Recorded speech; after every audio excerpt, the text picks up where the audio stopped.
మార్పు చెందుతారో మీరు ఒక మాస్టర్గా ఎదిగి మీరు ఇంకొకరిని తయారు చేస్తారు. నాకు ఇక్కడ 100 మంది కంటే ఈ 10 మంది కూర్చొని 10 మంది 100 మంది లాగా విన్నారనుకోండి, వింటే మీరు ఒక 10 మందిని తయారు చేస్తారు. అందుకని ఈరోజు మా జీవితంలో కొన్ని కొత్త విషయాలు నేర్చుకుంటాము అని మీరు సరెండర్నెస్తో కూర్చోండమ్మా. మీరు సరెండర్నెస్తో కూర్చోండి. అన్నీ మర్చిపోండి. ఫస్ట్ కాసేపు ఇల్లు గురించి మర్చిపోండి. ఇంట్లో తలుపులు పెట్టినా మా ఆయన ఏమన్నా అంటారా? ఒకరోజు మా ఆయన తిట్టింది అనుకోండి, పడితే నష్టం లేదు కదా. ఎందుకంటే ఈరోజు ఇక్కడ జరిగే మాటలు మీరు వినకపోతే జీవితంలో ఎంతో నష్టపోతారు. కాబట్టి మనం విందాం ఈరోజు. మరి మన లోపల ఇవన్నీ ఉన్నాయమ్మా. ధ్యానం చేసిన ప్రతి ఒక్కరికి ఇవి పోతలేవు. ధ్యానం చేస్తే పోతాయి, కానీ ఎందుకు పోతలేవు? ఆగండి ఆగండి, మధ్యలో నేను అడిగినప్పుడే సమాధానం చెప్పండి. ఎందుకు పోతలేవు అంటే పోనీయలేవు అని కాదు. ధ్యానము సరిగా చేసినప్పుడు సార్ ఏం చెప్పిందంటే, సార్ అంటే ఎవరు? మళ్ళీ మన గురువు గారు. నేను అన్నిటికీ సార్ అంట.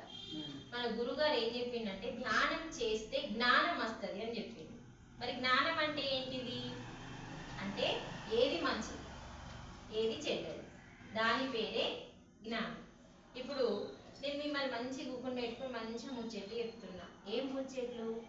దేవుని ముచ్చట్లు, మన ముచ్చట్లు. ఇవి మంచియా చెడ్డయా? మంచి. అదే నేను మీకు పిలిచి ఇష్టం వచ్చినట్టు బూత్ మాటలు తిట్టినాను అనుకోండి, అది చెడు. అంటే నేను ఎటువైపు వెళ్ళాలి? చెడు వైపు మాట్లాడినట్టయితే నాకు బుద్ధి జ్ఞానం లేనట్టు. జ్ఞానం అంటే ఏంటిదంటే, ఏది ఎప్పుడు ఎక్కడ ఏం మాట్లాడాలో తెలుసుకున్న వాళ్ళే జ్ఞానులమ్మ. మరి ఇప్పుడు జ్ఞానం అంటే ఏంటిది? ఇది మంచిది ఇది చెడ్డది అన్నది మనకు తెలుస్తుందా తెలియదా? తెలుస్తుందా తెలియదా? తెలుస్తుంది. మరి మనకు తెలిసి కూడా మనం చెడు వైపు వెళ్తున్నామా లేదా? వెళ్తలేమా? వెళ్తున్నామా? ఇప్పుడు మాట్లాడండి. వెళ్తున్నాం కదా. ఎందుకు వెళ్తున్నాము అంటే మన దగ్గర జ్ఞానం లేదు, బుద్ధి వికసించలేదు. మరి దేంతో ఉన్నామంటే మనస్సుతో ఉన్నామమ్మా. మనస్సు మనల్ని చుక్కలు చూపిస్తుంది. మనం శరీరం ఉంది, ఈ శరీరానికి తిప్పలు పెట్టేది ఎవరంటే మనస్సు. ఈ మనసు ఏం చేస్తుంది? నీ లోపల అరిషడ్ వర్గాలని అంటే కోపాన్ని, ద్వేషాన్ని, కామాన్ని, అసూయని ఇవన్నింటిని పెంచుతుంది. ఎట్లా పెంచుతుంది అని అంటే, నీకు జరిగిపోయిన చెత్తనంతా, ఇప్పుడు నిన్న కొన్ని విషయాలు జరిగిపోయినాయి, అవి ఎప్పుడైతే ఆలోచిస్తావో అప్పుడు నువ్వు మనస్సుకి శక్తిని అంటే బాగా బలం తయారు చేస్తున్నట్టు మనసు. ఎప్పుడైతే నిన్న జరిగిన విషయాలు నువ్వు మర్చిపోయి అవి పక్కకెత్తేస్తావో మనసుకు బలం రాదు. మరి మనసుకు బలం ఇస్తున్నామా లేదా? మనం నిన్న జరిగింది మనం మర్చిపోతున్నామా? మర్చిపోతలేదు. మళ్ళీ గుర్తు చేసుకొని నరకం అనుభవిస్తున్నాం.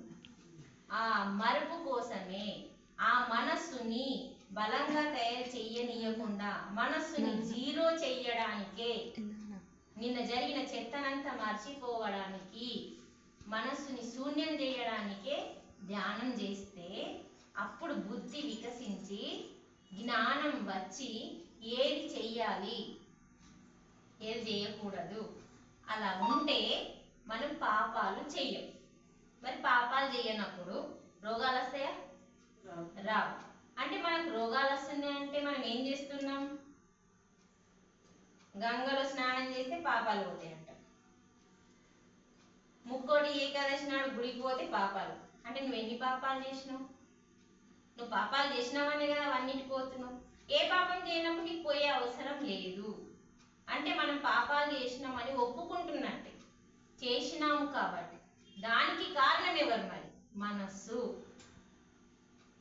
మనం కాదు, మనస్సు. మన మనస్సు. మరి మన మనస్సు మన మీద పెత్తనం చేస్తే మరి మనం ఎందుకు ఊరుకోవాలి? ఊరుకోవద్దు. అందుకే మనం ధ్యానం చేస్తే ఏమైతుందంటే మన మనస్సు పెద్ద జీరో స్టేజ్ అంటే మనస్సు లేని స్థితికి వెళ్ళి మన ఆత్మ పరమాత్మ స్థితికి వెళ్తాం తల్లి. అంటే ధ్యానం ఏం చేస్తుంది అంటే మన లోపల మొత్తం కడిగేస్తుంది. ఇప్పుడు ఇంట్లో ఏదైనా చెత్త, ఇలా పిల్లలందరూ వచ్చిండ్లమ్మా, మొత్తం ఇల్లంతా చెత్త చెత్తగా మారింది. ఆ చెత్తలోనే ఉంటామా? నీట్గా శుద్ధి చేసుకొని ఇంట్లో ఉంటాం, లేకపోతే ఉండలేం. అలాగే మన అంతరంగంలో ఈ కోపం అని, ద్వేషం అని, అసూయ అని ఇవన్నింటినీ కడిగేసుకోవాలి. కడిగేసుకోవడం కోసమే మనం ధ్యానం చేయాలి. ధ్యానం చేయడానికి ఎక్కడికో వెళ్ళాల్సిన అవసరం లేదు, మన ఇంట్లో మనం ధ్యానం చేయాలి. మరి మనం ధ్యానం చేయాలంటే ఫస్ట్ మనం ధ్యానం గురించి తెలుసుకోవాలి. మరి ధ్యానం అంటే ఏంటిది అంటే, మన చిత్తం అంటే తెలిసే కదా, నిద్ర వస్తుందా? నిద్ర వస్తే సమాధానం మంచి చెప్పు. అంటే కొట్టినట్టు తిట్టినట్టు చెప్తున్నా. చిత్తం అంటే ఏంటిది మీరు చెప్తారు కదా, మన లోపల ఉందా లేదా చిత్తం? ఇప్పుడు మనం చచ్చిపోయినాం అనుకో, చితి అంటాం దాన్ని. కట్టెల మీద వండ పెట్టేదాన్ని ఏమంట? చితి. అదేం చేస్తుంది? ఒకసారి పుల్ల పెట్టేస్తే ఒకటేసారి కాల్ చేస్తుంది కదా, బూడిదైపోతుంది. కానీ చిత్తం ఏం చేస్తుంది? చిత్తం మీకు తెలుసు, రోజు మిమ్మల్ని కాల్ చేస్తుంది. ఏం చేసి? నిన్న చెత్తనంతా గుర్తు చేసి, అది మర్చిపోనీయక వాళ్ళని శత్రువుల్ని చేసి గుర్తు చేసి మన చిత్తాన్ని, మనల్ని చిత్తం కాల్ చేస్తుంది. ఆ చిత్తం చేసే పని ఆపేయడమే ధ్యానం తల్లి. అర్థమవుతుందా? మన లోపలమ్మ మనస్సు ఉంది, బుద్ధి ఉంది, చిత్తం ఉంది, అహంకారం ఉంది. ఇవన్నీ 4 నీ లోపల ఉంది. అయితే ఈ బుద్ధి అనేది వికసించనీయకుండా ఈ మనస్సు, ఈ చిత్తము, ఈ అహంకారం 3 అడ్డుపడుతుంది. ఒక్కదానికి వికసించనీయకుండా 3 అడ్డుపడుతుంది. అందుకని ధ్యానం చేస్తే ఏమైతుందంటే ఈ 3 జీరో స్టేజ్కి వెళ్ళి మన బుద్ధి అనేది వికసిస్తుంది. అప్పుడు వికసించినప్పుడు మనం ఎవరి జోలికి వెళ్ళకుండా, ఎవరిని తిట్టకుండా, జరుగుతున్న ప్రతిదానికి నేనే బాధ్యురాలిని, నేనే బాధ్యుణ్ణి అని అక్షర సత్యం తెలుసుకొని ఎవరిని నిందించకుండా మనం మన జీవితంలో జరుగుతున్న ప్రతిదాన్ని చూసుకుంటూ సరేలే అనుకుంటా ఇడిసబెట్టేసుకుంటా పోయినప్పుడు మనకి ఏ పాపం అంటారు. అందుకని చిత్తం ఏం చేస్తుందంటే ప్రతిరోజు నిన్ను కాల్ చేస్తాను. ఆ కాల్ చేసే చిత్తం ఏంటంటే, ఇప్పుడు చూడు మనకి ఎంతమందిని శత్రువుల్ని తయారు చేస్తుంది చిత్తం అంటే, ప్రతి ఒక్కరిని శత్రువులుగా తయారు చేస్తుంది. అందుకని ఆ యొక్క చిత్తాన్ని చేసే పని ఏంటంటే ప్రతి క్షణము జరిగిపోయిన చెత్తని గుర్తు చేయడమే చిత్తం పనమ్మ. ఇప్పుడు నన్ను అడిగింది అమ్మ, మీ ఆయన ఏం చేస్తాడు? మా ఆయన పని ఏంది? వ్యవసాయం చేయడం. మరి నా పని ఏంది? ధ్యాన ప్రచారం చేయడం. అర్థమైంది కదా? అలాగే చిత్తం పని ఏంది అంటే ప్రతి క్షణం జరిగిపోయిన చెత్తని గుర్తు చేయడమే దాని పని. మరి దానివల్ల మనకి ఎంత నష్టం చెప్పండి? దానివల్ల మనకి ఎన్ని రోగాలు వస్తాయి? రోగాలు రావడం వల్ల హాస్పిటల్కి వెళ్ళాలి. హాస్పిటల్కి వెళ్తే మన డబ్బు ఎంత ఖర్చు అవుతుంది? పగలనక రాత్రనక మనం కష్టపడి సంపాదించిన ప్రతి రూపాయి డాక్టర్లకి దారపోస్తున్నాం. అవసరం లేదన్నాడు మన సారు, మన పత్రిజీ. డాక్టర్కి డబ్బులు పోయాల్సిన పని లేదు. నీ ఇంట్లోనే డాక్టర్ ఉన్నాడు, నీ లోపల రోగి ఉన్నాడు, నీ లోపలనే డాక్టర్ ఉన్నాడు. కళ్ళు మూసుకో, ధ్యానం చెయ్యు. చిత్తం చేసే పనిని ఎప్పుడైతే మనం ఆపేస్తామో మనకు రోగాలు మెల్లిమెల్లిగా తగ్గిపోతాయి. అసలు మనం ధ్యానం చేస్తే మనకు ఫస్ట్ వచ్చే గిఫ్టే ఆరోగ్యం అమ్మ. అర్థమవుతుందా? ఫస్ట్ మనకి ఆరోగ్యమే మహాభాగ్యం అన్నారా, లేకుంటే డబ్బు మహాభాగ్యం అన్నారా? ఆరోగ్యమే మహాభాగ్యం అన్నారంటాం, కానీ ఎవరికి ఆరోగ్యం ఉంది మరి చెప్పండి? మనం మహాభాగ్యులం ఉన్నామా? మన దగ్గర ఏముందంటే డబ్బు ఉంది, కానీ ఆరోగ్యం లేదు. ఆరోగ్యం కొనుక్కోవడానికి డబ్బులు ఖర్చు పెడుతుంది. అంటే మనం ఎంత హీనంగా బతుకుతున్నామో ఆలోచించుకోవాలి. డబ్బు అంటే ధనము మహాభాగ్యం అని ఎక్కడ ఎక్కడ ఎక్కడ ఏ సృష్టిలో ఏ పుస్తకాలలో రాసి లేదు. ఆరోగ్యం ఉంటే డబ్బుని ఈజీగా సంపాదించుకోవచ్చు, కాబట్టి ఆరోగ్యమే లేకుంటే నువ్వు డబ్బుని ఎలా సంపాదిస్తావు? అందుకని ఫస్ట్ మనకు ఉండాల్సిన ధనం ఏంది? ఏంటిది ధనం? ఆరోగ్యం. మరి ఆరోగ్యం కావాలంటే అసలు ఏం చేయాలని భగవద్గీత చెప్పింది. భగవద్గీత పేరు ఇప్పుడే వింటున్నారా, ఎప్పుడన్నా విన్నారా?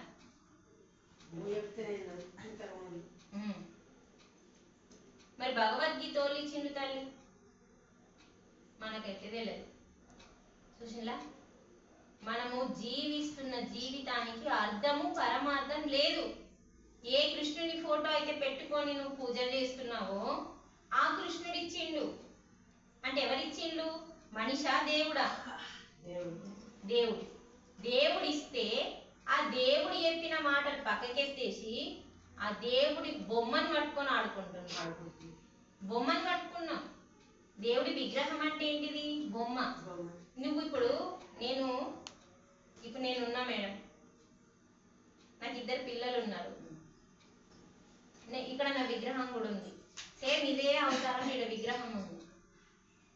ఇప్పుడు నా బిడ్డలు వచ్చి ఈ బొమ్మకి చెప్పన్నా, ఈ అమ్మకి చెప్పన్నా, ఎవరికి చెప్పాలా? కదా. అంటే ఈ అమ్మ రూపంలో ఉన్నప్పుడు దేవుడు ఏం చేసిండంటే మనకి జ్ఞానబోధ చేసిండు. ఇగో బిడ్డ, ఇలా ఉండు, నీకే పాపం అంటదు, ఇలా ఉండు, నీకే రోగం రాదు అని ఎక్కడ చెప్పిండు అంటే భగవద్గీతలో చెప్పిండు. అర్థమవుతుందా? మరి మనం అటు పోతున్నామా? ఈ బొమ్మ కానీ ఆగిపోయింది. ఆ బొమ్మ నా పిల్లలకి ఏమైనా చేస్తుందా? నా పిల్లలకి అన్నం పెడుతుందా? స్నానం పోస్తుందా? చదువు చెప్పిస్తుందా? ఏం చెయ్యదు. బొమ్మను పట్టుకొని నా పిల్లలు ఏడిస్తే నా పిల్లల గతేం కావాలి? అంటే భగవంతుడు ఆ రూపంలో భూమి మీదకి వచ్చి మనకి జ్ఞానాన్ని ఇచ్చిందమ్మ. ఆ జ్ఞానం పేరే భగవద్గీత. అందులో ఏం చెప్పిందంటే, బిడ్డలారా, అంటే మనం ఆయన బిడ్డలమే కదా, బిడ్డలారా ఇగో మీరు ఇటు రండి. ఇప్పుడు లక్ష్మణుడు ఏం చేసిండు? సీతకి గీత గీసిండు. ఎందుకు గీత గీసిండు తెలిసేనా? అది కూడా లేదా? గట్టే గడగబడుతుంది. నాకు నిద్ర వస్తున్నా ఒక్కొక్కరు. అస్సలు ఇట్లా పెట్టియాల మిమ్మల్ని. ఏం గీసిండు? గీత ఎందుకు గీసిండు? అమ్మ బయటకు వస్తే ప్రమాదం ఉంటది అని చెప్పి గీత గీసిండు. సీత గీత దాటింది, యుద్ధం జరిగింది. అంటే ఇక్కడ ఏమి తెలుసుకోవాలి మనం? భగవంతుడు కూడా మనకు ఒక గీత గీసిండు. ఆ గీత పేరే భగవద్గీత. జ్ఞానం అనే గీత గీసి ఈ జ్ఞానం నేర్చుకోండి, ఈ గీత లోపల ఉండండి. అది ఒక గ్రంథం అమ్మ. అది మనిషి దుఃఖాన్ని పోగొట్టే గ్రంథం. నువ్వు హాస్పిటల్ పోతే దుఃఖం పోతుందా? పోతుందా? పోదు. ఏడికి పోతే దుఃఖం పోతుంది? గుడికి పోతే పోతుందా? యాత్రలు పోతే పోతుందా? మరి ఏడికి పోయినా పోదు. మరి గీత ఏం చెప్పిందంటే, ఏడికి పోయినా దుఃఖం పోదు, కానీ నీ లోపలికి నువ్వు పోతే దుఃఖం పోతుంది అని చెప్తుంది భగవద్గీత. విన్నారు ఈ మాట ఎప్పుడన్నా? ఈ మాట ఎప్పుడన్నా ఇక్కడ విన్నారా? మరి మనం ఏం చేస్తున్నాం? గుడికి పోతున్నాం, యాత్రలు పోతున్నాం. ఆడికి ఎందుకు పోవాలి? పోవద్దా అంటే పోవాలి. గుడికి ఎందుకు పోవాలి చెప్పండి? ఆ చెత్తనే ఉంది మన దిమాకులో. అందరు పోతుండ్రు. ఎందుకు పోవాలంటే అక్కడ ప్రశాంతత ఉంటుంది. వినండి, మీరు ముచ్చేట్లు నా దగ్గర పెట్టకండి. మీరు గుడికి ఎందుకు వెళ్ళాలంటే మన ఇంటిలో లేని ప్రశాంతత గుడిలో ఉంది. ఎందుకు గుడిలో ఉంది, మన ఇంట్లో ఎందుకు లేదని తెలుసుకోవడానికి పోవాలి. కరెక్టేనా? మరి ఆడెందుకు ఉంది, ఈడెందుకు లేదు? గృహాలయము అన్నారు. ఇది గృహాలయం, ఇల్లు కాదు. గృహాలయము, దేవాలయము. దేవాలయానికి గృహాలయానికి ఏమీ తేడా లేదు. అందుకే మనకు కూనిళ్ళు కట్టించిండు పరమ యోగులందరూ ఎంతో జ్ఞానంతో మన ఇండ్లనన్నింటినీ కూన ఇండ్లు అంటే మన ఇంటికి పరమాత్మ శక్తిని లోపలికి రావడానికి ఈ షేప్ లో మనకి కూన ఇండ్లు కట్టించిండు. మనం ఆరోగ్యంగా ఉండడానికి. వాళ్ళంత గొప్పవాళ్ళు. అలాంటి ఇళ్ళను కట్టిస్తే మనం ఇలాంటి ఇళ్ళను కట్టుకున్నాం. మరి గుడిలో ఉన్న ప్రశాంతత నా ఇంటిలో ఎందుకు లేదు అని తెలుసుకోవడానికి వెళ్ళమని చెప్తే తెలుసుకుంటున్నామా? గుడికి ఓడు, మొక్కుడు, ఒక కోరికల పుట్టలు అడవాడేసుడు, ఇగో నాకు ఈ కోరిక ఉంది తీర్చి దేవుడా నీకు ఈ పండుగ చేస్తా. మీరు కొంచెం ఆలోచించండి. దేవుడు లంచం తీసుకుంటాడా? నువ్వు ఇచ్చేదానివా? దేవుడే అన్ని ఇచ్చిండు. దేవునికి నువ్వేమిస్తావు? మనకు అసలు బుర్ర లేక బతుకుతున్నాం. బుర్రని ఉపయోగించి బతికితే దేవుని గుడికి పోయి తండ్రి నీ అనుగ్రహం మాత్రమే కావాలి అని కోరుకోండి. ఆయన అనుగ్రహం మన దగ్గర ఉందనుకో, అనుగ్రహం అంటే ఏంటిది? మళ్ళా అది చల్లని చూపు మన మీద ఉండాలి. మరి ఉండాలి అంటే మనం ఏం చేయాలి? ఆయన ఏం చెప్పిండో అది చేస్తే అనుగ్రహం ఉంటుందా? ఉండదా? ఇప్పుడు నీ బిడ్డలు ఉన్నారు, నీకు పిల్లల మీద అనుగ్రహం కలగాలి అంటే నీ పిల్లలు నువ్వేం చెప్తే అది చేస్తే నీ పిల్లల మీద అనుగ్రహం కలుగుతుందా? తెలియదు. వాళ్ళు నువ్వు చెప్పినట్టు వాళ్ళు విన్నారు, నీకు అనుగ్రహం కలుగుతుందా పిల్లల మీద? ఏం చేస్తావు అప్పుడు? నలుగురు అంటావు, నలుగురు తిడతావు. మరి ఇప్పుడు నీ ఇంట్లో నువ్వెలా చేస్తున్నావో భగవంతుడు ఇదంతా తన ఇల్లు, సృష్టి మొత్తం తన ఇల్లు, తన ఇంటిలో ఉన్న మనం అందరం బిడ్డలు. అంటే సేమ్ నీ ఇంట్లో నువ్వెట్లా చేస్తున్నావో ఈ సృష్టిలో పరమాత్మ కూడా అలా ఏం చెప్తున్నాడంటే నువ్వు నేనేం చెప్పినా అది చెయ్యు. ఎక్కడ చెప్పినా? భగవద్గీతలో. ఆ చెప్పిన దాన్ని నువ్వు చేస్తే నీ మీద నాకు అనుగ్రహం ఉంటుంది అని చెప్పింది. మరి మనం చేస్తున్నామా? మరి దేవుని అనుగ్రహం ఉంటుందా? ఉండదు. ఉండనప్పుడు నువ్వు గుడికి వెళ్ళి నా బిడ్డకి పెళ్ళైతే నీకు ముక్కు పుడక పెడతా, నా కొడుకు జాబ్ వస్తే నీకు 10 మేకలు కోస్తా. 10 మేకలు కోస్తే అది పాపమా పుణ్యమా? నువ్వు చెప్పకు. నీకు ఇప్పుడు తెలిసిపోయింది. 6 ఏళ్ళ నుంచి ధ్యానం చేస్తున్నా, నీకు తెలిసిపోయింది. కొత్తోళ్ళు మాట్లాడాలి. పాపమా పుణ్యమా? ఒక జీవిని మనము తలడం మిల్లడం కొట్లాడుకుంటున్నా, దాని ఆత్మ ఘోషిస్తున్నప్పుడు మనం కోస్తున్నాం. చిన్న ముళ్ళు గుచ్చితే మనం ఓర్చుకోలేమంట. ఆలోచించండి. మనం పొలాలకు వెళ్తాం, కాళ్ళకి చెప్పులు లేనప్పుడు ఒక ముళ్ళు గుచ్చితేనే అబ్బా అయ్యా అంటారు. గోర్లు కట్ చేసేటప్పుడు చిన్న కత్తెర ఏదో ఈ శరీరం మీద పడితే అయ్యా అని రక్తం వెళ్తుందని ఓ లబలబలబల మొత్తుకోండి. మన పానం అయితే ఒకటి, దానికేమో రక్తం వరదలు. చెప్పేటోళ్ళు లేక మన విచక్షణ మొత్తం నాశనం అయిపోయింది. చెప్పేటోళ్ళు లేక మనకి. అందుకని ఇప్పుడు చెప్పే వాళ్ళు ఉన్నారు. ఉన్నప్పుడు మీరు విన్నప్పుడు రైటా రాంగా తెలుసుకోవాలి. ఇప్పుడు అమ్మ అన్నది కదా, గుడికి ఎందుకు పోతున్నట్టు అందరు పోతున్నా, నేను అందరు చేస్తున్నారని ఎందుకు చేయాలి? తెలుసుకోవాలమ్మ, సత్యం తెలుసుకోవాలి. పత్రిజీ చేసిన పని అదే. అందరి దాంట్లో నేను జరగడం కాదు, సత్యం ఎక్కడ ఉంది, ఎక్కడ లేదు. అందుకే నేనే సత్యం అనే సంస్థని నిర్మిస్తానని చెప్పి పిఎస్ఎస్ఎంని నిర్మించి మన జీవితాలని బాగు చేసిన మహాత్ముడైన. అందుకని కనీసం మనం ఇప్పుడన్నా మూసిన కళ్ళని తెరవాలి. కళ్ళు లేని వాళ్ళు నయం ఉన్నారు, మన కళ్ళుండి లాభం లేదు, తెలుసుకోలేకపోతున్నాం. సత్యం అంటే ఏంది? సత్యం అంటే ఏంది అంటే వాస్తవాలు తెలుసుకోవాలి, నిజాన్ని తెలుసుకోవాలి. అసలు ఎంతవరకు వీరబ్రహ్మం గారు ఏం చెప్పిండు? అన్నీ జరిగినాయి అంట. వీరబ్రహ్మం గారు చెప్పినవి అన్నీ జరిగినప్పుడు వీరబ్రహ్మం గారు కోలేరు తల్లిని పిలిచిందా పిల్లలేదా? ఎంతమందికి తెలిసి పిలిచినట్టు? సినిమాలలో చూసినాం, ఆయన జీవిత చరిత్రలు ఇంత ముందు నాటకాల రూపంలో విన్నాం కదా. మాకైతే తెలియదు, మీరు పెద్ద మనుషులు. ప్రతి ఊరిలో ఆయన నాటకాలు వేసిండు, బ్రహ్మం గారి గురించి వివరించి చెప్పిండు. అంటే అక్కడ ఏం చెప్పిండు మనకి? తన ధ్యాన శక్తితోని సాక్షాత్తు అమ్మవారిని పిలిచిండు. అగ్గి తీసుకొని రమ్మంటే అగ్గి తీసుకొని వచ్చింది. అటువంటి మహాత్ముడు మనకేం చెప్పిండు అంటే, ప్రాణం లేని బొమ్మకి ప్రాణం ఉన్న జీవిని బలి ఇవ్వద్దు అని చెప్పిండు. ఇప్పుడు పోషవ తల్లి మీరు గుడిలో పెట్టుకున్నారు. ఎందుకు అంటే మనం కొన్ని శక్తులతోని కొన్ని మంత్రాలతోని అమ్మ పోషవ అంటే గ్రామ దేవతలు ఎందుకు పెడతారు తెలుసా? గ్రామాన్ని రక్షించడానికి, మేకల్ని కోళ్ళని పోయేతాను గాథలు.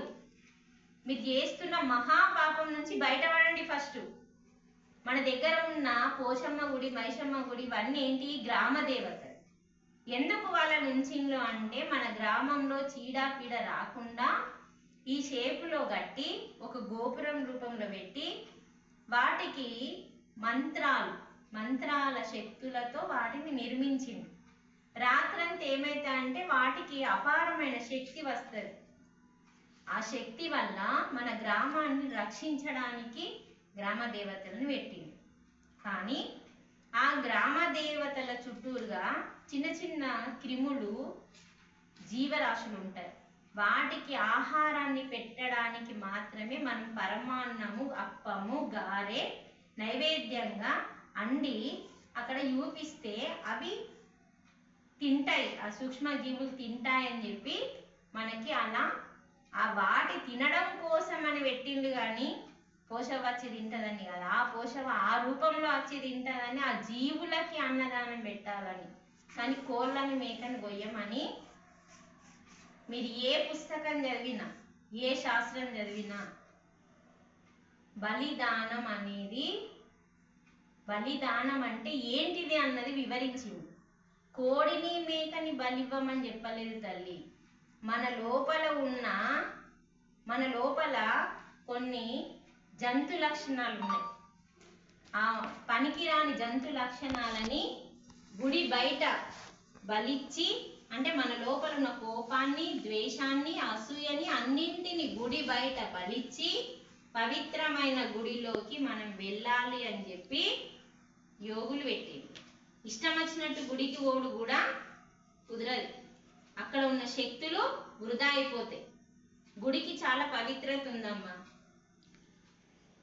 ఇవన్నీ మనకి ముచ్చట్లు తెలియదు.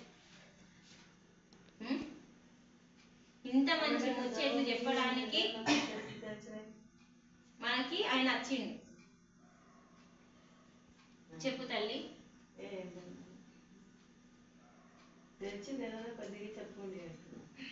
అందుకనే మనకి మన లోపలున్న ఏవైతే మైల ఉందో అవి తొలగించుకోవడానికే ఆరోగ్యమే మహాభాగ్యంగా. మనం ఫస్ట్ ఆరోగ్యాన్ని సంపాదించుకోవాలమ్మా. ₹1 ఖర్చు లేకుండా, మనం డాక్టర్ దగ్గరికి వెళ్ళకుండా మనం ఇంట్లో ధ్యానం చేసుకుంటే, రోజుల తరబడి ధ్యానం చేసి 41 రోజుల లోపల మనకు అర్థమవుతుంది. అంటే మనం కట్టుగా ఒక పనిని నేర్చుకున్నాం అనుకోండి. ఇప్పుడు ఒక రోజు పని నేర్చుకోవడానికి వెళ్ళిండు, రెండో రోజు వెళ్ళలేదనుకోండి, వస్తుందా? రాదు. అదే మనం డైరెక్ట్ కట్టుగా రోజు వెళ్తే వస్తుంది. అలాగే మీరు కూడా రోజు తప్పించి రోజు కాకుండా రోజు రెగ్యులర్గా అంటే 40 రోజులు మీరు చేసి చూస్తే మీకు ఆరోగ్యం వస్తుందా రాదా మీకు మీరే తెలుసుకుంటారు. ఎందుకంటే అలానే మేము వచ్చినాం కదా. ఫస్ట్ మేము కూడా ఎన్నో రోగాలతో ఈ ధ్యానంలోకి వచ్చి ఈ ధ్యానం నేర్చుకొని అసలు ఇన్ని రోజులు బతికిన జీవితం అంతా వృధా అయిపోయింది. ఇప్పుడు జీవిస్తున్న జీవితం అసలు జీవితం అన్న సత్యాన్ని తెలుసుకున్నాం. అంటే ఏది రైటు అటే వెళ్ళాలి, ఏది రాంగో అటు వెళ్ళినాం అనుకోండి మళ్ళీ మనకు పాపం అంటుతుంది. మళ్ళీ పాపం అంటితే ఏమవుతుంది? ఆ పాపంని మొయ్యడానికి మళ్ళీ భూమి మీదకి రావాలి, రోగాలను పట్టుకొని రావాలి. ఉట్టేనే రాము, రోగాలను పట్టుకొని వస్తారు. ఆ కిడ్నీ ఫెయిల్ అయింది, ఈ కిడ్నీ ఫెయిల్ అయింది, ఈ గర్భసంచి. ఇప్పుడు ఇవన్నీ కథలు వింటున్నాం చూడండి. అంటే ఒకటి మనం పాపం చేయడం వల్ల కొన్ని రోగాలు, మనం తినే ఆహారం సరిగా లేక, కొన్ని మనం ఆలోచించే విధానం సరిగా లేక, ఈ మూడింటి వల్ల మనకి రోగాలు ఎక్కువ వస్తున్నాయి. అందుకనే ప్రతి మనిషికి అమ్మ ధ్యానం అనేది అవసరం. ధ్యానం చేస్తే ఏమైతే అంటే ఫస్ట్ మనకు వచ్చే గిఫ్ట్ ఆరోగ్యం. ఆరోగ్యం ఇంట్లో కూర్చుంటేనే వస్తున్నప్పుడు హాస్పిటల్ వెంబడ వెళ్ళి తిరిగి తిరిగి తిరిగి డబ్బులను మూసగొట్టుకునేవారు. ఇది బెటరా అది బెటరా ఆలోచించుకోవాలి, మనం నేర్చుకోవాలి ఫస్ట్ ధ్యానం. ఇవన్నీ మనకి ఎన్నో విషయాలు తెలియజేస్తుంది. అందుకనే మనము గుడికి ఎందుకు వెళ్తున్నాం అంటే, గుడిలో ఉన్న ప్రశాంతత మన ఇంటిలో ఎందుకు లేదు అంటే, మీరు ధ్యానం చేస్తే ఆ గుడిలో ఉన్న ప్రశాంతత, ఆ శక్తి మీ ఇంటిలోకి వస్తుంది. మీ ఇంటిలో ఎప్పుడైతే ఆ శక్తి వస్తుందో, మీ ఇంట్లో ఎవరొచ్చినా కూడా ఏమి చెయ్యలేరు. ఈ వాస్తు దోషాలు అనేవి ఏమీ ఉండవు. ధ్యానానికి అంత శక్తి ఉంటుంది.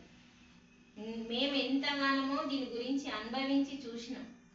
అందుకనే మనకి ఏమైతుందంటే, సాక్షాత్తు పరమాత్మ యొక్క శక్తి మన ఇంటికి వస్తుంది. ధ్యానం అంటే ఏంటిదమ్మా? ఇప్పుడు శివుడు ఏం చేస్తాడు? ఎప్పుడు కళ్ళు తెరిచి ఉంటాడా, కళ్ళు మూసుకొని ఉంటాడా? కళ్ళు మూసుకొని ఎప్పుడు చూసి ఇట్లా ఉంటాడు. అంటే అది ఏంది? ఎందుకు ఇట్లా కూర్చున్నాడు మరి ఆయన? ఈ కళ్ళతో ఏం చూడడైనా, ఇక్కడ ఇంకో కన్ను ఉంటది. అంటే ఇలా మూస్తే, ఇవి మూస్తేనే ఈ కన్నుతోని మొత్తం చూస్తాడు. చూసి ఏం చేస్తున్నాడు? సృష్టిని నడుస్తున్న సృష్టిని లయం చేస్తున్నాడు. అంటే ప్రతి ఒక్కరు బ్రహ్మ విష్ణు మహేశ్వరులు ఏం చేస్తారంటే, ప్రతి క్షణము వాళ్ళ శక్తులతో ఇదంతా నడిపిస్తున్నారు. అలాగే మన ఇంటిని కూడా మనం నడిపించుకోవాలి. వాళ్ళ ఇల్లు, ఈ సృష్టి అంటేనే వాళ్ళ ఇల్లు భగవంతునికి. అంటే ఇప్పుడు భగవంతుడు అంటే అమ్మ చూడు, మన పెళ్లికి ఎంత అంతరార్థం ఉందో తెలుసా? భగవంతుడు అంటున్నాం, మనం దేవుడు అంటున్నాం. మీరు గమనించండి, శంకరుని ఫోటో చూస్తే పార్వతి శంకరుడు సగం సగం ఉంటారమ్మ. చూసిండ్లా ఇట్లాంటి ఫోటో ఎప్పుడన్నా?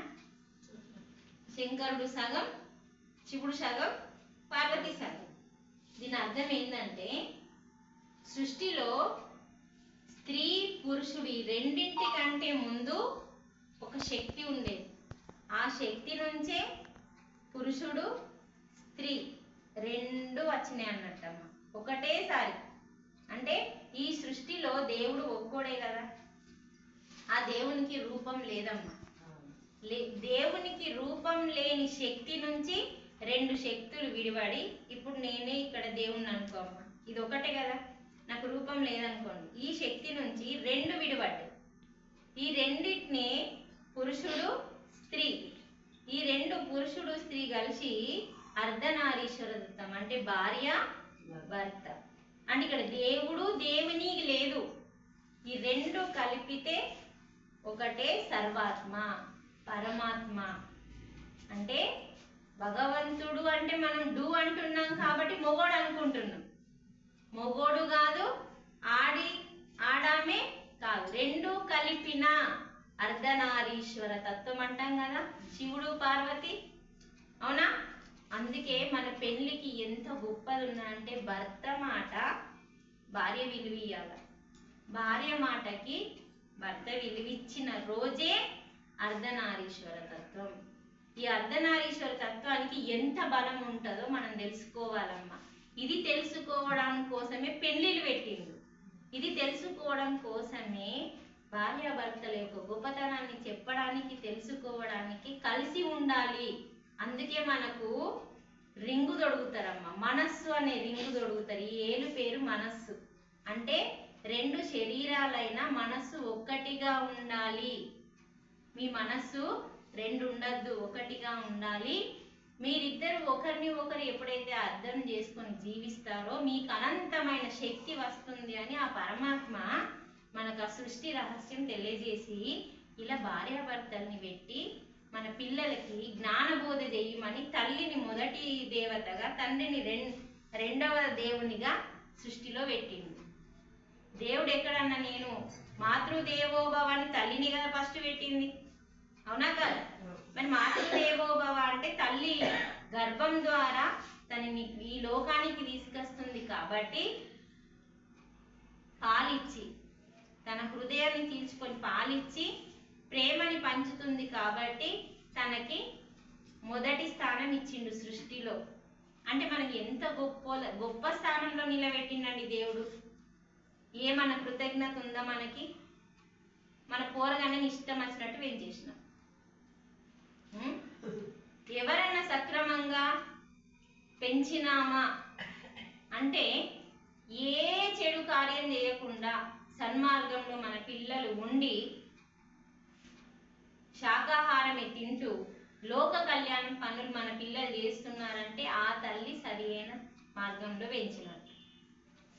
మనకు ఆ విషయాలు తెలియనప్పుడు ఓకే, తెలియలేదు, కనీసం తెలిసినప్పుడన్నా మనం మారి మనల్ని సృష్టిలో మొదటి స్థానంలో నిలబెట్టిన పరమాత్మకి కృతజ్ఞత తెలియజేస్తూ మన ఆడదానితనాన్ని మనం సార్థకం చేసుకోవాలి. తర్వాత తండ్రి పిల్లలకి కానీ పాలిచ్చి ఒక్క స్టేజ్ అంటే స్కూల్కి వెళ్ళే స్టేజ్ వరకు తల్లి బాధ్యత, తర్వాత అంతా తండ్రి బాధ్యత. ఎంత గొప్పదండి మన సంసారం. ఈ సంసారంలో ఎవ్వడు నేర్చుకోవట్లేదు. ఎప్పుడు చూసినా ఎన్ని పైసలు వచ్చినాయి, ఎన్ని బిల్డింగ్లు వచ్చినాయి, ఎన్ని కార్లు వచ్చినాయి, ఏం వచ్చినాయి, ఏం పోయినాయి, ఏం గంగలైంది, ఇదే కానీ అసలు ఇల్లు పిల్లలు సంసారం ఇదంతా నేర్చుకుంటే స్వర్గం అంతా మన ఇంట్లోనే ఉందండి. ఇది నేను నా జీవితంలో నా ఇంట్లో నేను నేర్చుకున్నా. ఎందుకంటే నా భర్త ఎంత గొప్పోడంటే ఆయన ద్వారానే నేను ఈ మార్గంలోకి వచ్చిన. ఆ మార్గంలోకి ఎందుకు తీసుకొచ్చిందంటే ఎన్నో రోగాలతో బాధపడుతున్న నన్ను ఈ మార్గంలోకి తీసుకొచ్చి నీ లోపల ఎంతో టాలెంట్ ఉంది, ఒక మనిషిని మనిషిలాగా మార్చే గొప్ప టాలెంట్ నీ లోపల ఉంది, నువ్వు బయటకెళ్ళు చెప్పడానికని నన్ను జ్ఞానం నేర్పి ఇంటిని చూసుకుంటూ 10 మందికి ఉపయోగపడేలాగా నన్ను తీర్చిదిద్ది నన్ను బయటకు పంపించిన మహానుభావుడే, నా ఇంటి దేవుడే నా భర్త. నేను అర్థం చేసుకున్నా, నేనేమో చేస్తే నేను అర్థం చేసుకున్నా, మా ఇంటిని మేము స్వర్గం చేసుకున్నాం. మరి మనం ఇలా చేసుకోలేమా? నాకెవరన్నా దేవుడు వచ్చి సహాయం చేసిండా? దేవుడు అన్ని ఇచ్చేసిండు మనకి. దేవుడు ఇచ్చేది ఏమీ లేదు, మొత్తం ఇచ్చేసిండు. ఆల్రెడీ ప్రాణం పోసిండు, విచక్షణ జ్ఞానం పెట్టిండు, బుద్ధినిచ్చిండు, ఏ జీవికి లేని ఆలోచించే శక్తిని పెట్టిండు. అన్నీ పెట్టినాక ఇంకేం కావాలా? నువ్వే చేసుకుంటే ఇంటిని స్వర్గం చేసుకుంటావా, ఇంటిని నరకం చేసుకుంటావా? ఇప్పుడు మన చేతుల్లో ఉందా, దేవుని చేతుల్లో ఉందా? నాకు ఏ దేవుడు వచ్చి మరి స్వర్గం చేసిండు నా ఇంటిని అంటే నా ఇంటి దేవుడే, నా భర్తని. ఆయన చేసిండు, నేను అర్థం చేసుకున్నా. మా ఇద్దరిని చూసి మా పిల్లలు అర్థం చేసుకున్నారు, మా కుటుంబాన్ని చూసి మా అత్త మామ అర్థం చేసుకున్నారు. నిజమండి, నేను ఎన్ని గ్రామాలు తిరుగుతున్నా తెలుసా అమ్మ? నా యూట్యూబ్ ఛానల్ చూసి మీరు పర్సన్ అవుతారు. అన్ని గ్రామాలు అన్ని జిల్లాలు తిరుగుతూ ఎప్పుడు ఇంటికాడ సగం రోజులు ఇంటికాడ సగం రోజులు బయట. ఈ రోజు నా పిల్లలు ఇంటికాడ సంక్రాంతికి వచ్చింది, కానీ నేను ఇంటికాడ ఉండాలి కదా. శ్రీనివాస్ సార్ మాట తీయకుండా ర్యాలీకి రండి, మీకు సాయంత్రం క్లాస్ అరేంజ్ చేస్తా మేడం అంటే ప్రకృతి నన్ను పిలిచింది శ్రీనివాస్ రూపంలో. ఇక్కడ శ్రీనివాస్ రూపంలో ప్రకృతి నన్ను పిలిచింది. ఎందుకంటే నేను చెప్పడానికి సిద్ధంగా ఉన్నాను కాబట్టి. మరి నా పిల్లల కంటే ముఖ్యం మీరు. మరి నా పిల్లలకి నేను చెప్పి, నా భర్తకి చెప్పి, మా అత్తకి చెప్పి నేను ఇక్కడికి వచ్చిన. ఒక రాత్రి ఒక స్త్రీ వేరేళ్ళ ఇంట్లో ఉంటుందంటే ఎంత నమ్మకం ఉన్నదండి ఆయనకి. మరి ఈ 10 మందిని బాగుపరచడం కోసం మరి నా భర్త నన్ను బయటకు పంపించినప్పుడు మీకెంత శ్రద్ధ ఉండాలి నేర్చుకోవడానికి? చెప్పండి, నిద్ర ఎట్లా వస్తుందండి? టైం అవుతుందంటారు, తెల్లదాకా కూర్చొని వినాల మీరు. ఇప్పుడు అంటే మనము మన సంసారాన్ని మనం బాగు చేసుకోవాలి. ఇప్పుడు మన ఇంట్లో సరే మీరు అడిగినారు అనుకోండి, కొట్టే భర్త మన ఇంట్లో ఉన్నాడు అనుకోండి, అది ఎవడి కర్మ అండి? మన కర్మనే కదా. నువ్వు ఏ జన్మలో ఆమెని భార్య రూపంలో తెచ్చుకొని ఆమెను దాన్ని నువ్వు ఇంకో జన్మలో ఆ రుణం తీర్చుకోవడానికి, ఆ కర్మను పోగొట్టుకోవడానికి తన్నే భర్తని నువ్వే తెచ్చుకున్నావు ఎంచుకొని. ఈ స్టోరీలు చెప్తే మనకు నెత్తులకు ఎక్కాయి. ఎందుకంటే మనం చేసేదే కరెక్ట్ అనుకుంటాం, అక్కడ పక్కోళ్ళు రాంగ్ అనుకుంటాం. అది రైట్ కాదండి. పక్కోళ్ళు రైటే, నువ్వు రైటే. నువ్వు పక్కోళ్ళని రాంగ్ అంటే నువ్వు కూడా రాంగే. అందుకనే మన జీవితంలో ఏం జరిగినా ప్రతి దానికి కారణం మనమే కానీ వేరే వాళ్ళు కాదు. మనమనే ఇంటి ఎట్లా కారణం అంటే ఆల్రెడీ గతంలో మనం చేసుకొని వచ్చినాం.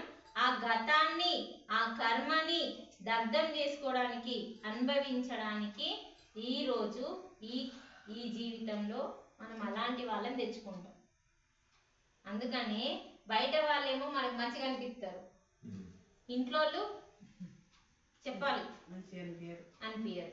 ఎందుకు అంటే గతంలో ఎవరితోనైతే నువ్వు గొడవలు వాడి అది వాడి ఇది వాడి వస్తావు వాళ్ళందరినీ నీ ఇంట్లోనే పుట్టించుకొని వస్తావు. ఈ కర్మలు తీర్చుకోవడానికి కొడుకు రూపంలో ఒక్కోలని, కోడల రూపంలో ఒక్కోలని, అత్త రూపంలో ఒక్కోలని, యారల రూపంలో ఒక్కోలని, మరుదుల రూపంలో ఒక్కోలని, ఇలా మనము అందరినీ తెచ్చుకుంటాం. మన ఇంట్లోనే తెచ్చుకుంటాం. కాబట్టి బయటోళ్ళు నచ్చడానికి కారణం ఏంటంటే వాళ్ళతో మనకు గతం సంబంధం లేదు.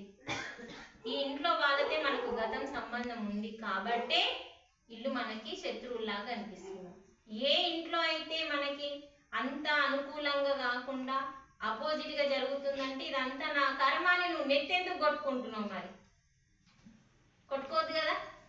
ఇదంతా నా కర్మ అంటే ఏంటిది?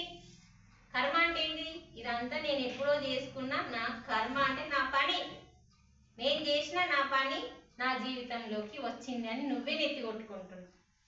నీకు అక్కడ ఎందుకు అర్థమైతలేదు? మరి అప్పుడు అక్కడ నువ్వు విచక్షణతో లేవు కాబట్టి. విచక్షణతో ఉంటే ధ్యానం చేస్తే ఓహో ఈ కర్మ నేను చేశాను, ఈ కర్మ పోతుంది అని సంతోషపడితే ఆ కర్మ అక్కడికి రిలీజ్ అవుతుంది. అమ్మ మీరు ఒప్పుకుంటే సగం కర్మ రిలీజ్ అవుతుంది. ఒప్పుకోలేదనుకోండి, ఒప్పుకోకపోతే ఏమైతే తెలుసా? ఆ కర్మ విరుగుతుంది. అరే ఈ కర్మ నేనే చేసుకున్నా, నాకు ఇప్పుడు ధ్యానం చేస్తున్నా, నాకు జ్ఞానం వచ్చింది అని ఎప్పుడైతే నువ్వు తెలుసుకొని నా కోడలు ఇలా ఉందంటే కారణం నేనే, మా అత్త ఇలా ఉంది అంటే కారణం నేనే, గతంలో ఏదో చేసినా ఓకే ఒప్పుకుంటున్నాను అని ఎప్పుడైతే నువ్వు హృదయపూర్వకంగా, నాలుక మీద ముచ్చట్ల లెక్క లేక హృదయపూర్వకంగా నువ్వు ఒప్పుకుంటే సగం కర్మ రిలీజ్ అవుతుంది. ఇంకా సగం కర్మ ఆ యొక్క జరుగుతున్న సంఘటనే నువ్వు ఒప్పుకున్నప్పుడు, నీకు జ్ఞానం వచ్చినప్పుడు మొత్తం కర్మ దగ్ధమవుతుంది. ఇంకా లొల్లే ఉండదు ఇంట్లో. చూడండి ఎంత ఉందండి మన జీవితంలో చరిత్రలన్నీ. కానీ మనం ఏం పట్టించుకోము. పొద్దున లేస్తున్నామా, పొలాల కురుకుతున్నామా, సంపాదిస్తున్నామా, వస్తున్నామా, తింటున్నామా, పంటున్నామా, కారు కొన్నామా, ట్రాక్టర్ కొన్నామా, బిల్డింగ్ కట్టినామా, సైకిల్ కొన్నామా, ఇంతకు మించి ఏం నేర్చుకోవట్లేదు మనం. ఇది అవసరమే, ఎంతవరకు అవసరమో అంతవరకే మనం అవసరాన్ని వేసుకొని ఒక రోజులో అమ్మ 24 గంటల్లో 12 గంటలు పని చేయి. 12 గంటలు నీ కోసం ఉపయోగించుకో. అందులో నిద్ర వస్తుంది, అందులో ధ్యానం వస్తుంది, అందులో జ్ఞానం వస్తుంది.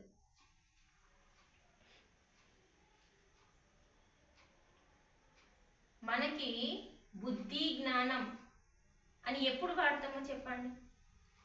బయట ఇద్దరు లొల్లి పెట్టుకుంటున్నారు అనుకోండి, అసలు విచ్చలవిడిగా గలీజ్ మాటలు తిట్టుకుంటూ లొల్లి పెట్టుకుంటున్నాం. మనం పక్కకి నిలబడి చోద్యం చూసుకుంటే ఇలా బుద్ధి జ్ఞానం లేదా అంటామా అనమా? ఎందుకన్నా మరి ఆ మాటలు? అవి రెండు లేకనే కదా గుసలాడుతున్నారు. ఈ రెండు లేవు అంటే ఆడ ఫైటింగ్ జరుగుతుంది. ఈ రెండు ఉంటే ఫైటింగ్ జరుగుతుంది ఆడ కదా? ఒప్పుకుంటున్నా? డౌట్ ఉందా? మనమే అంటామా లేదా? రోడ్డు మీద ఎవరన్నా కొట్టుకుంటున్నారో లేకపోతే గలీజ్ మాటలు తిట్టుకుంటున్నారో అనుకుంటా పోతే మనకి వినవాడని వినవడకపోతే అనుకుంటా పోతే బుద్ధి లేదానికి లేదా? ఈ రెండు చాలా గొప్పయండి. బుద్ధి ఈ సంసారానికి సంబంధించింది, జ్ఞానం ఆత్మకి పరమాత్మకి, అంటే మనల్ని దేవునికి దగ్గరగా చేసేదే జ్ఞానం. ఎవరికైతే జ్ఞానం ఉండదో, జ్ఞానం అంటే ఏందమ్మా, బడికి పోతే వచ్చే జ్ఞానం కాదు. అర్థమవుతుందా? బడికి పోతే వచ్చేది కాదు, గుడికి పోతే వచ్చేది కాదు, యాత్రలు పోతే వచ్చేది కాదు, నీ దేవుని రూమ్లో పోతే కూడా వచ్చేది కాదు. ఒరిజినల్ నీ గుండె గుడిలోకి వెళ్తే వచ్చేది. నీ గుండె ఎక్కడుంది? ఆ గుడిలోకి వెళ్ళాలి. మన లోపల ఏముంది? గుండె ఉంది. ఆ గుండెలో ఒక గుడి ఉంది. ఆ గుడిలో దేవుడు ఉన్నాడు. ఆ దేవుని పేరే ఆత్మ. ఎందుకంటే దేవునికి రూపం లేదు. ఆత్మ, పరమాత్మ, సర్వాత్మ ఏమన్నా పిలుచుకో. అక్కడికి వెళ్తేనే నీకు జ్ఞానం వస్తుంది. ఆ జ్ఞానం ఏం చేస్తుంది? ఈ ఆత్మని అంటే ఈ జీవుణ్ణి ఈ దేవునికి దగ్గర చేస్తుంది. మరి ఈ జ్ఞానం ఎట్లా వస్తుంది అంటే మనం ధ్యానం చేస్తే వస్తుంది. ధ్యానం చెయ్యన్నా అర్థం ఇప్పుడు అంటే ఇప్పుడు మీరు ఏమనుకుంటాం అంటే యాత్రలు తిరిగితే మోక్షం వస్తుంది అనుకుంటాం. మీరు ఒక్కసారి ఆలోచించండి. యాత్రలు తిరిగితే పోయేటప్పుడు ఎలా పోతాం, వచ్చేటప్పుడు ఎంత అలసిపోయేస్తాం. అసలు ఏమన్నా మనం నేర్చుకొని వస్తామా? ఆ లైన్లో నిలబడి లొల్లే, ఈ లైన్లో నిలబడి లొల్లే, ఆ ప్రసాదం తెచ్చి ఈ బిడ్డకి ఇవ్వకపోయినా లొల్లే, ఆ బిడ్డకి ఇవ్వకపోయినా లొల్లే, పక్కింటోళ్ళకి ఇవ్వకపోయినా లొల్లే. ఈ తెచ్చుడెందుకు? ఆ లొల్లెందుకు? ప్రతి తీర్థము, ప్రతి క్షేత్రము నీ అంతరంగంలో ఉంది అని చెప్పిండు కృష్ణుడు. ఎడ చెప్పిండు? మళ్ళా ఎడ చెప్పిండు? భగవద్గీత. అప్పటి నుంచి అదే కదా చెప్తుంది. కృష్ణుడు చెప్పింది చేద్దామా, కృష్ణుని బొమ్మని పట్టుకొని కూర్చుందామా? కృష్ణుడు చెప్పింది చేయాలి. నువ్వు ఆగు తల్లి. నువ్వేమో ఆరిళ్ళ నుంచి ధ్యానం చేస్తున్నావు, ఇప్పుడు వీళ్ళు మాట్లాడాలి. నీకు అర్థమైపోయింది, బుర్రలు మొత్తం కూర్చున్నది. ఇక నువ్వు అదే చేస్తున్నావు. చెయ్యని వాళ్ళకి అర్థం కావాలి. అర్థం కాకపోతే వాళ్ళు అడగాలి. వాళ్ళు అడిగితే నేను చెప్పాలి ఇప్పుడు కదమ్మా. ఎందుకంటే ఇప్పుడు నాకు బడికి పోతున్నా, నేను చిన్న పిల్లని, నాకు అఆలు రావు అమ్మా, అఆలు రావు. ఆ అఆలు నేర్చుకునే స్థితి పేరే పూజ. అర్థమవుతుందా? నేను బడికి పోయినట్టు మీరు పూజ చేసినారు. నేను 1వ తరగతి నుంచి 10వ తరగతికి పోయినా అనుకో, అప్పుడు మీరు జపం చేసినారు. అంటే నేను ఇలా బడిలో ఎలా ఎదుగుతున్నానో మీరు భగవంతునికి దగ్గరగా ఎదగాలి. పూజ కానీ ఆగిపోతే ఎట్లా? నేను కూడా అఆలే చేసుకుంటా, నాకు అదే నచ్చుతుంది, నాకు అదే నచ్చుతుంది, నేను 10వ తరగతి పోను, అది బాగా కొట్టుంటారా బాగా అంటే ఊరుకుంటారా మా అమ్మ నాన్న? అలాగే మీ అమ్మ నాన్న అంటే భగవంతుడు అనే మన తండ్రి, అంటే మన సృష్టించిన మన పరమాత్మ ఊకోడు. నువ్వు పూజ చేసినావు, అఆలు అయిపోయింది, తర్వాత జపం చేయు, తర్వాత లాస్ట్ స్టెప్పే ధ్యానం. ధ్యానం ఎవరికి పరిచయం అంటే జన్మ జన్మల నుంచి పూజలు చేసినోడు అయిపోయింది మనది. అంటే ఇప్పుడు నువ్వు మళ్ళా ఆ చదువుకున్నావు కదా, మళ్ళీ ఆడికేమో నువ్వు నీ కొడుకుని తోలేస్తావా? స్కూల్ అయిపోయింది, కాలేజీకి పంపిస్తాం, యూనివర్సిటీకి పంపిస్తాం. అంటే పిల్లాడు ఎట్లా పెరుగుతూ స్కూళ్ళన్నీ ఎదుగుతాడో అలాగే మనం కూడా పూజ అనేది 1వ మెట్టు. స్తోత్రం అనేది అంటే శుక్లాం వరదరాం విష్ణుం శశివర్ణం అని మనం పాడే పాటలు స్తోత్రాలన్నీ 2వ మెట్టు. అలాగే మనం చేసే జపము 3వ మెట్టు. మనం చేసే ధ్యానము ఆ స్లాబ్ మీదకి ఎక్కడం. అర్థమైంది? ఇప్పుడు స్లాబ్ మీదకి ఎక్కాలంటే ఎన్ని మెట్లు ఎక్కాలి నువ్వు? ఇవన్నీ మెట్లు ఎక్కితేనే స్లాబ్ మీదకి ఎలా వెళ్తావో ఇవన్నీ మనం జన్మ జన్మల నుంచి చేసి వచ్చినాం. మన ఆత్మ చేసి వచ్చింది. నువ్వు శరీరాన్ని చూడకు, శరీరాన్ని నడిపించే ఈ శక్తిని చూడు. ఆ శక్తి ఏం చేసిందంటే ఆల్రెడీ పూజల గురించి తెలుసు, జపం గురించి తెలుసు, అన్నిటి గురించి తెలుసు. తెలంది ధ్యానమే. ఆ ధ్యానం ఎప్పుడైతే చేస్తామో మనలోనే క్షేత్రం ఉంది, మనలోనే తీర్థం ఉంది, అన్నింటినీ తెలుసుకొని మన గుడి గుండెల్లో ఉన్న పరమాత్మని చేరుకున్నప్పుడే మనకి మోక్షం వస్తుంది. ఆడదాకా రాదు. నువ్వు ఎన్ని జన్మలెత్తి నేను పూజనే చేస్తా అంటే నువ్వు మళ్ళీ రావాల్సిందే. ఈ జన్మెత్తి మళ్ళీ పూజనే చేస్తా అంటే మళ్ళీ అంటే నేను ఆలయం చేసుకుంటాడు, ఆడనే కూర్చుంటాడు. అలాగే నీ పరిస్థితి కూడా అంతే. పూజ అయిపోయింది చేయడం అంటే మనం ఇప్పుడు గుడికి వెళ్తే ఏం చేయాలంటే ఆ పరమాత్మ ప్రతిరూపం అది, ఒరిజినల్ పరమాత్మ కాదు. అక్కడ ఒరిజినల్ పరమాత్మ అంతటా ఉన్నాడు.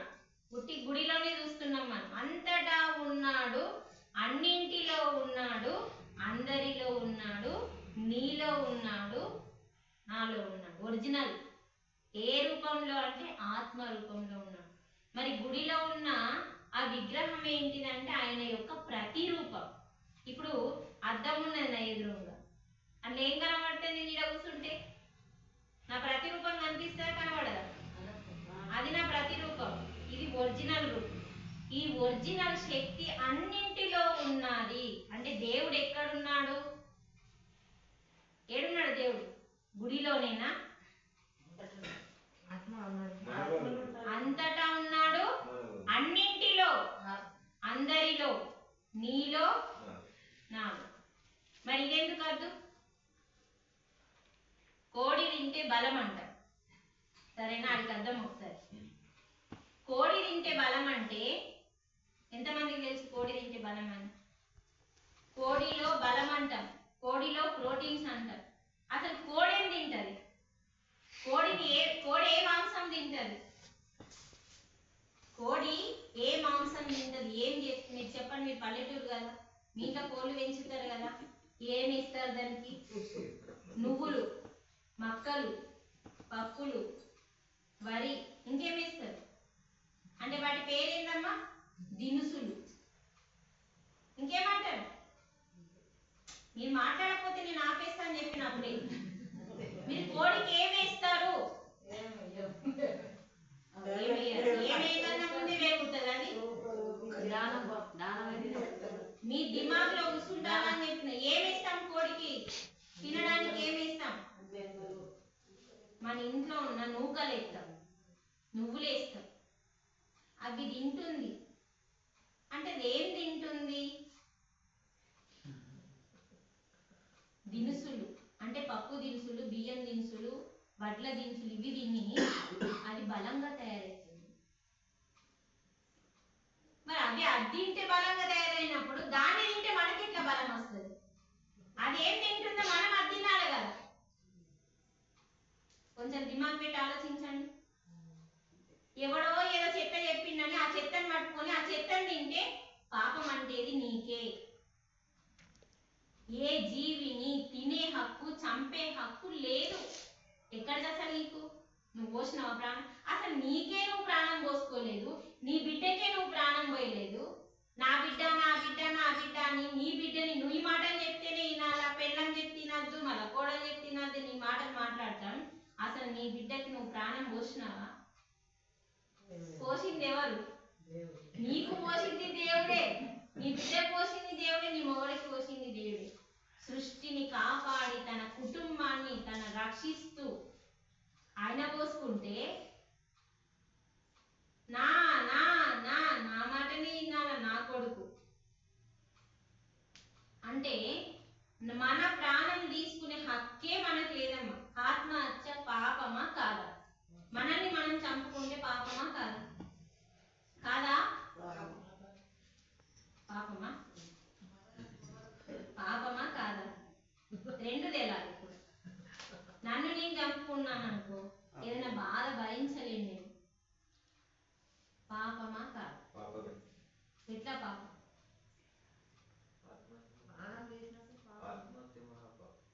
ఆత్మహత్య మహాపాపం. ఎందుకు పాపం అంటే ఆత్మ కొన్ని అనుభవాల కోసం భూమి మీదకి వస్తుంది. ఆత్మ ఎక్కడుంది? మళ్ళా మనమే. ఆత్మ అంటే మనమే, మన లోపల ఉంది. అది మనం ఒరిజినల్. ఇప్పుడు నేను ఆదిలాబాద్కి వెళ్ళి ఇక్కడికి వచ్చిన కదమ్మా, ఈ శరీరాన్ని ఆ బస్సులో కూర్చోబెట్టి ఇక్కడికి వచ్చింది. అలాగే ఈ శరీరం అనే ఈ బస్సులో పైనుంచి, అంటే ఆదిలాబాద్ నుంచి నేను ఎట్లా వచ్చినో పైనుంచి ఈ ఆత్మ ఈ శరీరం అనే సునీత అనే ఈ శరీరాన్ని తొడుక్కొని వచ్చింది ఆత్మ. అర్థమవుతుందా? ఆదిలాబాద్ నుంచి నేను ఎట్లా వచ్చినో ఈ ఆత్మ కూడా మన ఇల్లు ఎక్కడుందంటే పైన ఉంది తల్లి. ఇది మన ఇల్లు కాదు, ఈ భూలోకం మన ఇల్లు కాదు, మన బడి. మన ఇల్లు ఆడుంది, ఆడికెళ్ళి ఈ ఆత్మ బడికి వచ్చింది. భూలోకం అనే బడికి వచ్చి పాఠాలు నేర్చుకోవడానికి వచ్చిన ఆత్మని మనం ఏం చేస్తున్నామంటే మధ్యలో హత్య చేసేస్తున్నాం. అంటే ఇప్పుడు ఈ సార్ ఏం చేసిండు, వాళ్ళ పిల్లాడిని ఇది ఇల్లు, వాళ్ళ ఇల్లు, ఆ బడి గాడుంది, లేకపోతే ఏదో నిర్మలలో ఆరుమూరులో ఉందనుకోండి బడి, అయినా అలా బాబుని అక్కడికి పంపాలి. మధ్యలోనే ఎవరన్నా ఎత్తుకపోయిందనుకో, ఆడేం నేర్చుకుంటాడు? అలాగే అది పాపం కదా. అలాగే మన ఆత్మ మధ్యలో ఆత్మహత్య చేసుకుంటే అనుభవాలు పొందదు కాబట్టి ఆత్మ శాంతి ఉండదు. ఆత్మ శాంతి పొందక ఆ పాపం నీకు అంటుతుంది. మరి ఆత్మహత్య చేసుకుంటేనే మహా పాపం అన్నాడు. మహా అంటే గొప్పది, పెద్ద పాపం అన్నట్టు. మరి మనల్ని మనం చంపుకునే హక్కు మనకు లేనప్పుడు మనతో పాటు భూమి మీద భగవంతుడు పుట్టించిన జీవరాశిని చంపే హక్కు మనకుందా? మీరు ఇప్పుడే ప్రశ్న వేయచ్చు, నేను సమాధానం కూడా చెప్తాను. ఎందుకు లేదు అని మీరు అడగచ్చు. ఉందా లేదా? అసలు కొంచెము లోపల ఎట్లుందంటే ఏం చెప్పాలి, ఏం చెప్తే ఏమవుతుంది, భయం అక్కర్లేదు. ఎందుకంటే మీరు ఏమన్నా నేనేమన్నా, నేను మీకు జ్ఞానం ఇవ్వడానికి వచ్చింది. నేను ఒకప్పుడు అజ్ఞానిని, నేను తెలుసుకున్నా, నా గురువు ద్వారా, నా భర్త ద్వారా నేను జ్ఞానం తెలుసుకున్నా. ఆ జ్ఞానం ఎంతవరకు కరెక్ట్, సత్యం ఎంతవరకు తెలుసుకొని ఆచరిస్తూ ఎన్ని కష్టాలు వచ్చినా, నా ఇంత నిజం చెప్తున్నా, ఆ పోచమ్మకి ఎంటికెళ్ళి తీయాలి మా మర్ది కొడుకి అమ్మ, పోరాటం చేసినాం. మీరు నమ్మండి నమ్మకపోండి. మా మర్ది ఏమన్నాడంటే, ధ్యానము నీకు సంబంధించింది, నా కొడుకు ఎంటికలు తీయాల్సింది మేకలతోనే అన్నాడు. కానీ బాధ్యత మాది. అంటే ఇంటి కుటుంబం పెద్ద, ఉమ్మడి కుటుంబంలో పెద్దవాళ్ళ బాధ్యత ఎక్కువ ఉంటుంది కాబట్టి ఆ ఖర్చు మనం పెట్టేటప్పుడు, ఆ మేకల్ని మనం తెచ్చేటప్పుడు ఆ పాపం మనకంటాం, వానికి ఏమంటది మనకంటుంది. అది మాకు అవసరం లేదని చెప్పి మేము వెంటనే తీసి డేట్ మానేసినాం, యుద్ధం చేసినాం. అంటే శాకాహారంగానే వెంట్రుకలు తీయాలి, కానీ మాంసాహారంతో కోళ్ళని మేకల్ని చంపి వెంట్రుకలు తీసే పరిస్థితే లేదని చెప్పి యుద్ధం చేసి వెంట్రుకల్ని వాయిదా వేసి ఆయన మార్పు చెందేంత వరకు ఇంట్లో సామూహికంగా ధ్యానం చేసి 2 నెలలు ధ్యానం ధ్యానం ధ్యానం ధ్యానం ధ్యానం. ఏం ధ్యానం? ఈ ఇంట్లో ఈ వెంట్రుకలు ఏ పాపం ద్వారా కాకుండా లోక కళ్యాణంలో భాగంగా శాకాహారంతోనే జరగాలి అని రోజు ఈ ముచ్చేట ప్రకృతికి ఎప్పాల, ధ్యానం చేయాలి, ప్రకృతికి ఎప్పాల, ధ్యానం చేయాలి. ఆటోమేటిక్గా ప్రతి మూర్ఖుడు మారుతాడమ్మా. ఇది మా రియల్గా మా జీవితంలో అనుభవం పొందినాం మేము.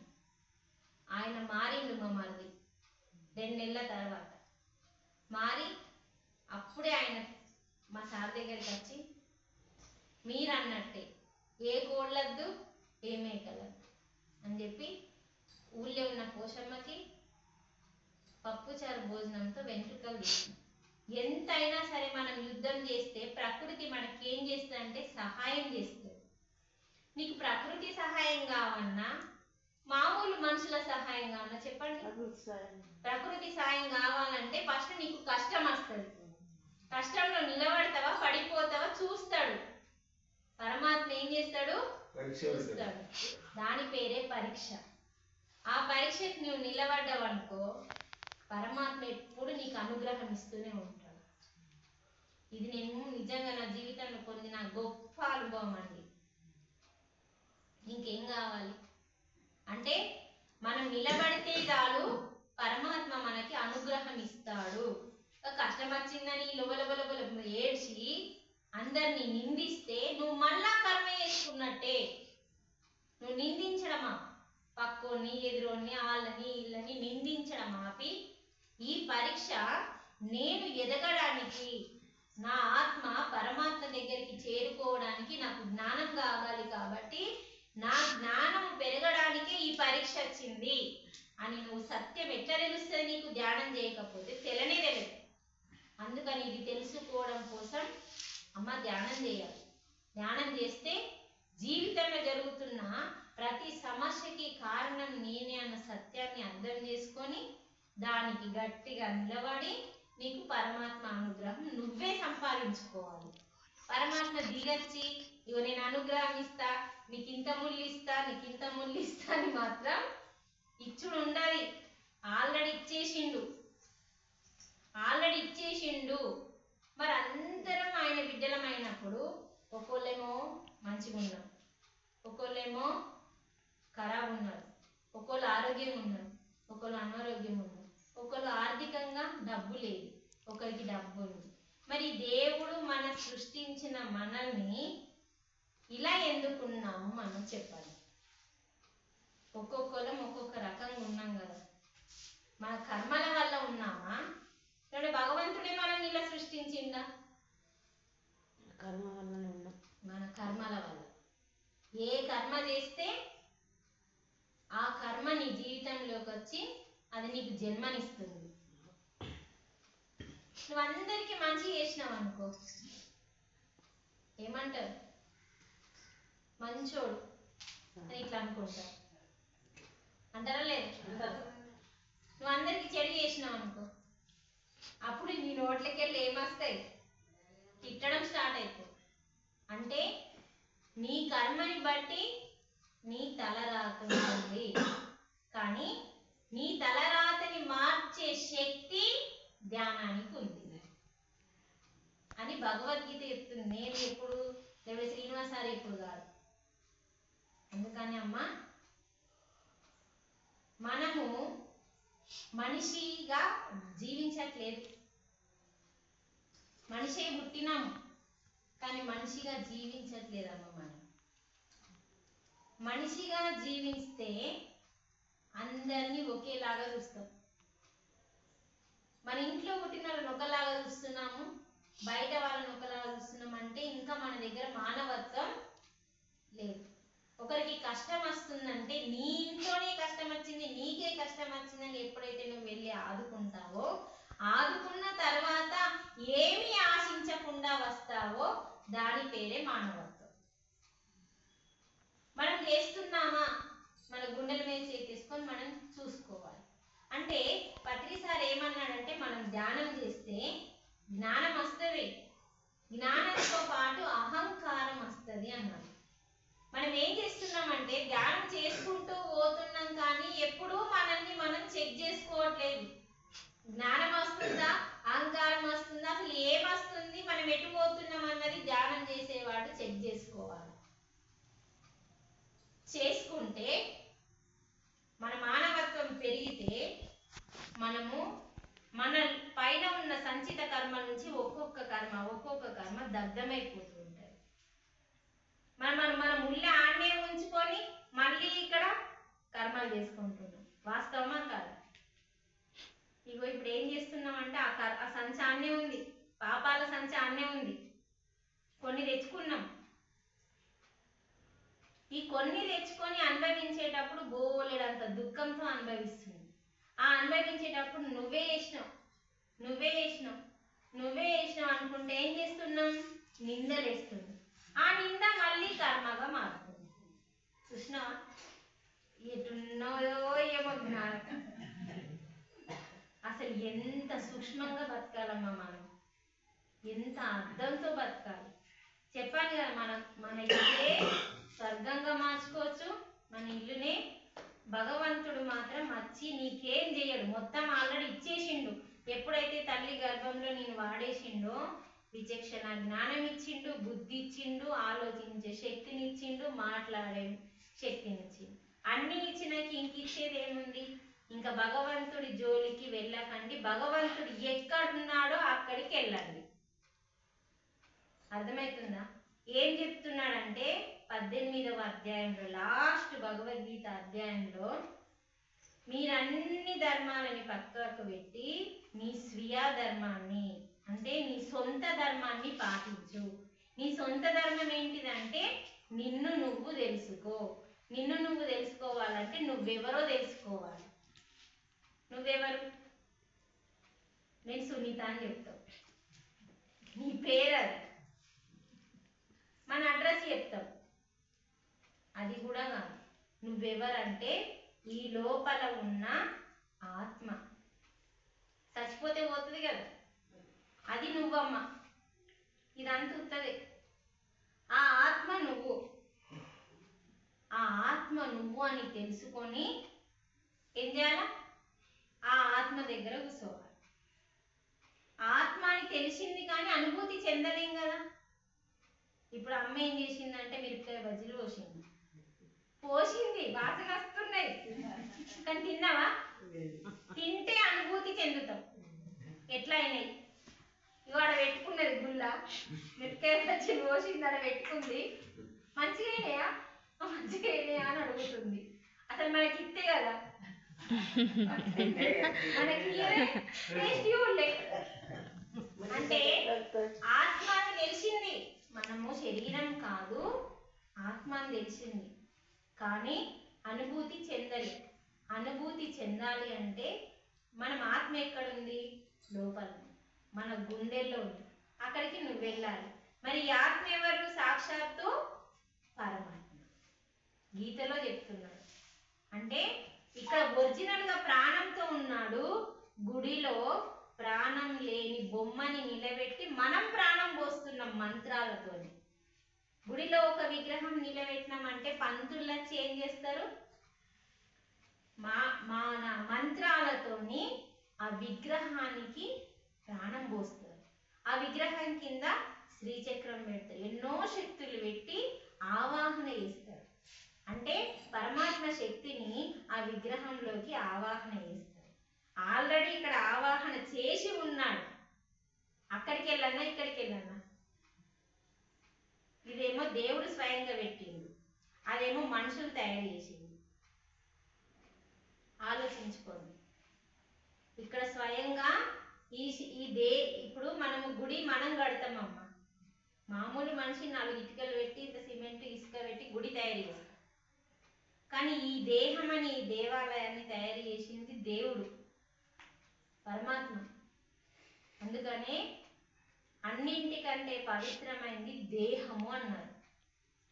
ఈ దేహము దేవాలయము అని చెప్పిండు కృష్ణుడు. చెప్పిండు ఈ దేహము ఉత్తర గీతలో చెప్పిండు. దేహము దేవాలయంగా చూడండి. ఎప్పుడైతే దీన్ని దేవాలయంగా చూస్తావో ఇంట్లో ఉన్న దేవుడు నీకు దర్శనమిస్తాడు. దాని పేరే మోక్షము.